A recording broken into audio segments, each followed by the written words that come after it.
Antara musim panas di tahun 1976 dan juga 1977, ada seorang pemuda yang bernama David Berkowitz.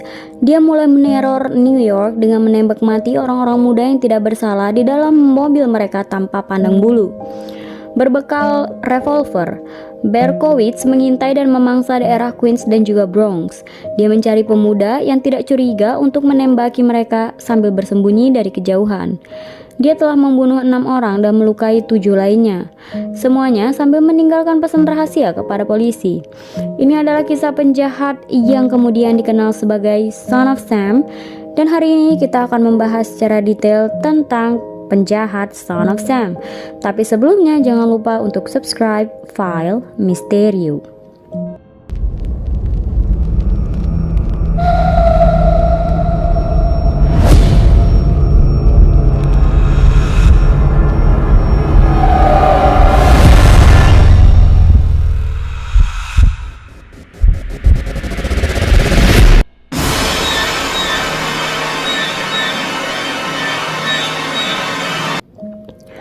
Richard David Falco, dia ini dilahirkan di Brooklyn, New York pada tahun 1953. Orang tuanya tidak menikah dan setelah mereka berpisah tidak lama sebelum kelahirannya. Dia ditinggalkan sebelum kemudian diadopsi oleh keluarga yang lainnya. Dia diadopsi oleh keluarga Berkowitz dan kemudian namanya pun berganti menjadi David Berkowitz. Bahkan sebagai seorang anak, Berkowitz sudah menunjukkan kecenderungan untuk melakukan kekerasan. Dia pernah tertangkap karena mencuri, pernah membunuh hewan, menghancurkan properti, dan juga melakukan pembakaran lahan. Ketika dia berusia 14 tahun, ibu angkatnya meninggal dan ayah angkatnya pun menikah kembali. Terjadi ketegangan dalam keluarga dan ini menjadi tak terbendung, terutama karena Berkowitz dan ibu tirinya sama sekali tidak akur.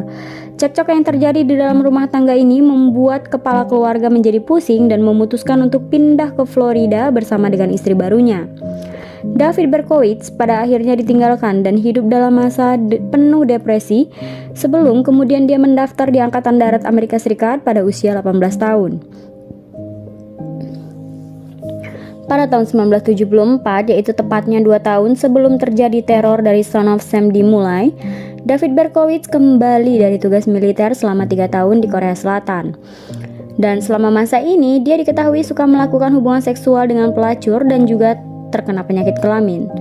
Meskipun berakhir tidak baik, tapi hubungannya dengan pelacur ini adalah satu-satunya hubungan romantis yang pernah dia lakukan. Berkowitz yang berusia 21 tahun kemudian pindah ke sebuah apartemen kecil di Yonkers, New York. Dia sendirian dan emosinya juga yang berkaitan dengan adopsi dan kematian ibu angkatnya benar-benar membuatnya sedih, kesepian, dan yang pasti marah. Di tahun-tahun berikutnya, Berkowitz mengetahui jika ibu kandungnya yang dia yakini telah meninggal ketika melahirkan ternyata masih hidup. Tapi ketika dia telah bertemu dengannya, ibunya ini terlihat terganggu dan tidak tertarik dengan keberadaan dari Berkowitz. Penolakan ini pun menambah keyakinan yang berkembang di benak Berkowitz kalau dia tidak diinginkan. Tidak hanya oleh ibunya sendiri, tapi oleh semua wanita, dan inilah alasan kenapa dia menjadi anarkis. Menjelang malam Natal tahun 1975, sesuatu dalam diri David Berkowitz mulai berubah. Jadi menurut pengakuannya kepada polisi, dia pada saat itu mengikuti 2 gadis remaja di jalan dan menikam mereka dari belakang dengan pisau. Keduanya selamat, tetapi mereka tidak bisa mengidentifikasi penyerang mereka. Ini merupakan kekerasan pertama yang memicu kekerasan yang lebih parah di kemudian harinya. Kehidupannya di Yonkers, New York City rupanya tidak terlalu nyaman. Dia mengaku jika anjing tetangga ini selalu membuatnya terjaga sepanjang malam karena melolong tanpa henti. Berkowitz kemudian mengklaim jika anjing ini kerasukan dan membuatnya gila. Pada tanggal 29 Juli 1976, setelah dia memperoleh senjata kaliber 44 di Texas, Berkowitz pun mendekati sebuah mobil yang diparkir dari belakang di lingkungan Bronx. Di sana, Jody Valenti dan juga Donna Lauria sedang berbicara. Berkowitz melepaskan beberapa tembakan ke dalam mobil, hingga membunuh Lauria dan juga melukai Valenti. Kemudian dia pergi saja tanpa melihat korban yang ada di dalam mobil. Dia mengetahui di koran keesokan harinya jika dia baru saja membunuh korban pertamanya. Setelah dia berhasil lolos dari pembunuhan pertamanya, dia pun melakukan pembunuhan besar-besaran yang berlangsung selama 12 bulan. Ketika dia menyelesaikan serangan ke-8 dan terakhirnya pada Juli 1977, dia telah membunuh 6 orang dan melukai 7 orang lainnya. Hampir semuanya merupakan pasangan muda yang sedang duduk di mobil mereka pada malam hari. Setelah serangan ke-6-nya pada April 1977, Berkowitz meninggalkan surat ejekan kepada Departemen Kepolisian Kota New York dan juga kepada surat kabar Daily News. Di surat-surat ini, Son of Sam mulai dikampanyekan oleh dirinya sendiri. Meskipun begitu, sebenarnya polisi lebih suka menjulukinya sebagai Caliber 44 Killer. Dia pernah menulis dalam salah satu suratnya, "Untuk menghentikanku, kau harus membunuhku." Sam sangat haus dan dia tidak akan membiarkanku berhenti membunuh sampai dia mendapatkan darahnya. Pada akhir pembunuhan Son of Sam, New York mengalami semacam lockdown dan juga kepanikan. Jadi sebagian besar pembunuhan benar-benar membuat semuanya acak adut. Dan fakta jika semua terjadi pada malam hari dan 6 dari 8 serangan melibatkan pasangan yang duduk di mobil yang diparkir. Beberapa korban termasuk seorang pria berambut panjang dan hitam. Akibatnya wanita di seluruh New York City mulai mewarnai rambut mereka atau membeli wig dengan warna yang berbeda. Di sisi lain, bagi penegak hukum, pencarian sosok Son of Sam merupakan perburuan terbesar dalam sejarah New York pada saat itu.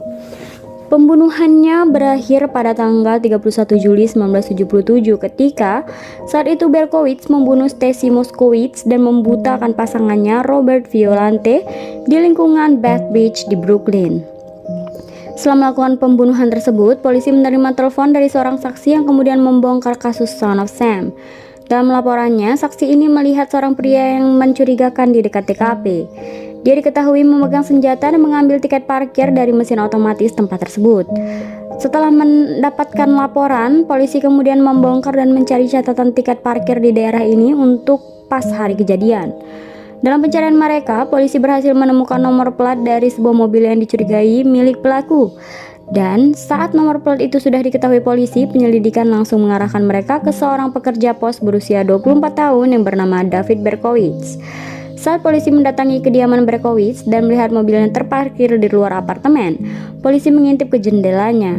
Mereka melihat di dalam mobil yang terkunci senapan dan juga tas ransel berisi amunisi, peta TKP dan juga surat yang ditujukan untuk pihak berwenang.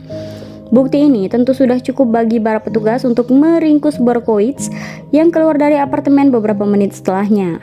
Ketika polisi menggeledah apartemen Berkowitz, mereka menemukan lambang-lambang satanik di dinding dan juga buku harian dengan rincian aktivitas kejam yang telah dia lakukan. Termasuk juga semua kejahatan yang telah dia lakukan sejak dia berusia 21 tahun. Setelah ditangkap, Berkowitz dilaporkan sempat mengejek petugas yang menangkap, menanyakan apa yang membuat mereka begitu lama menemukannya. Setelah dia ditahan, Berkowitz memberitahu polisi kalau pria dari 6.000 tahun yang lalu bernama Sam berbicara kepadanya melalui anjing Labrador Retriever hitam milik tetangganya Sam Carr dan memerintahkannya untuk membunuh.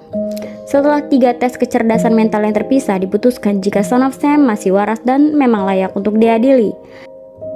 Dengan banyak bukti yang dihadirkan untuk melawannya dan upaya untuk menggunakan kegilaan sebagai alasan untuk bisa lolos dari tuduhan pun menjadi gagal.